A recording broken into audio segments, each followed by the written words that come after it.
जी बोलिए। स्वामी जी, धरती मन का क्या कंसेप्ट है? किसका? धरती मन का। धरती? एक जैसे दो मन कहते हैं दो मन? ठीक, एक तो जो हमारे अंदर है हाँ। और एक जो इसमें ब्रह्मांड में फैला हुआ है। अच्छा अच्छा। तो आपने शब्द क्या बोला? धरती मन। धरती मन होगा। समष्टि मन? समष्टि धरती, मैं एक? धरती मन बोला स्वामी। ये धरती, पृथ्वी, धरती। ये कहाँ लिखा है? कौन से शास्त्र में लिखा है?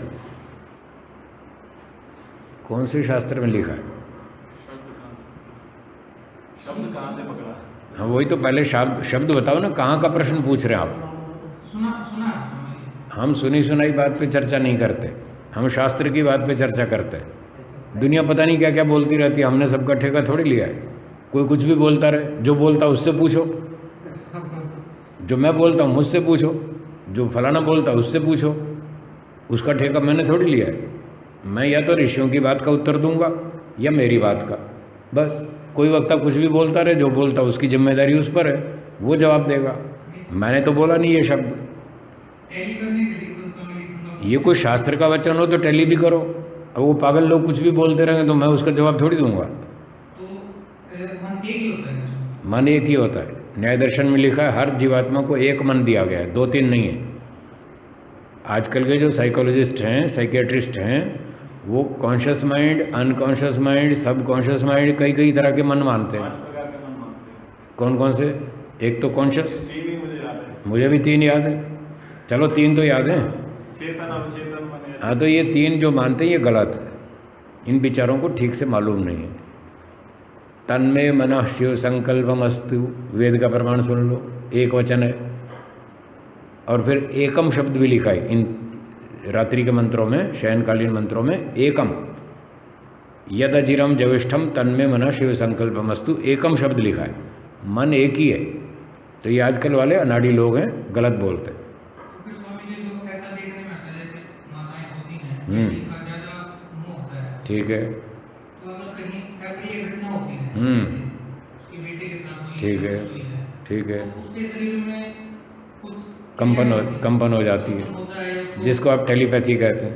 अजीब लगता है, हाँ ऐसा हाँ होता है। हाँ। तो उसका क्या कारण है फिर? वो तो माँ को मोह होता है, उसको डाउट हो जाता है कि कहीं कुछ हुआ हो, कहीं कुछ हुआ हो, ऐसा। वो भी हर बार नहीं होता, कभी कभी तुक्का लग जाता है।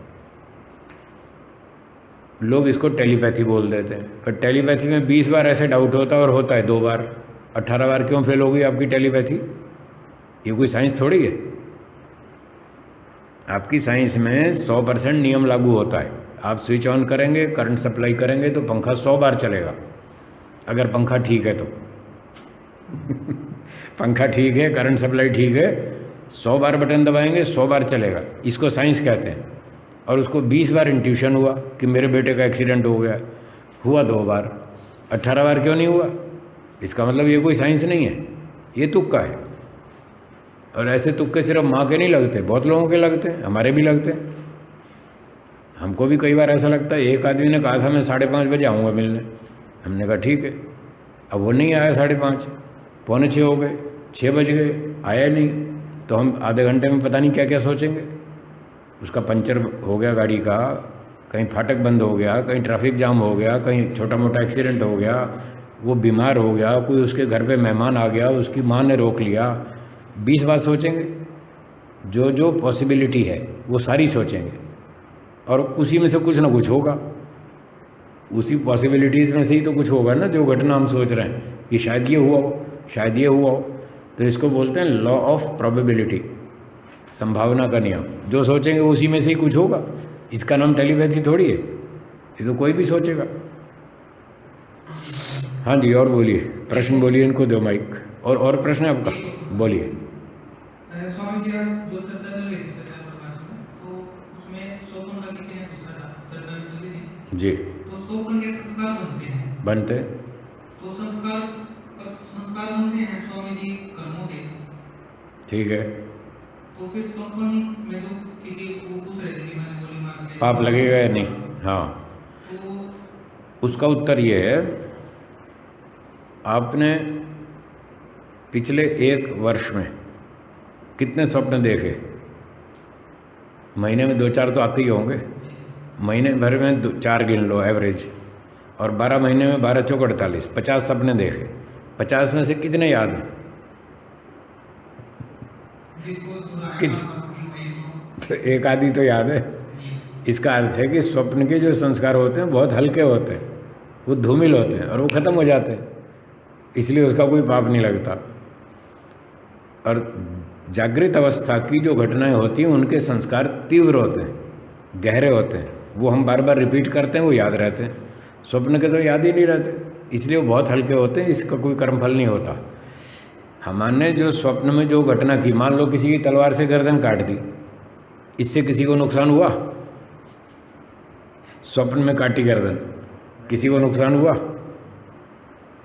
हाँ या ना? नहीं हुआ। जब नुकसान नहीं हुआ तो पाप का आएगा। नुकसान तो पाप तब लगता है जब हमारी क्रिया से किसी को नुकसान होता हो, उस पर पाप लगता है। जब हमने सपने में किसी की गर्दन काट दी, हाथ पैर तोड़ दिया, किसी को नुकसान तो हुआ ही नहीं, तो फिर पाप का आएगा। नुकसान तो स्वामी जी मानसिक कर्म से भी नहीं होता। मानसिक कर्म से हमारा नुकसान होता है, इसलिए हमको पाप लगता है। स्वप्न से हमारा भी नुकसान नहीं होता, इसलिए पाप नहीं लगता। ठीक है। लोग कहते हैं कहाँ से बच बचा के निकल जाते हैं, कहीं फंसते ही नहीं।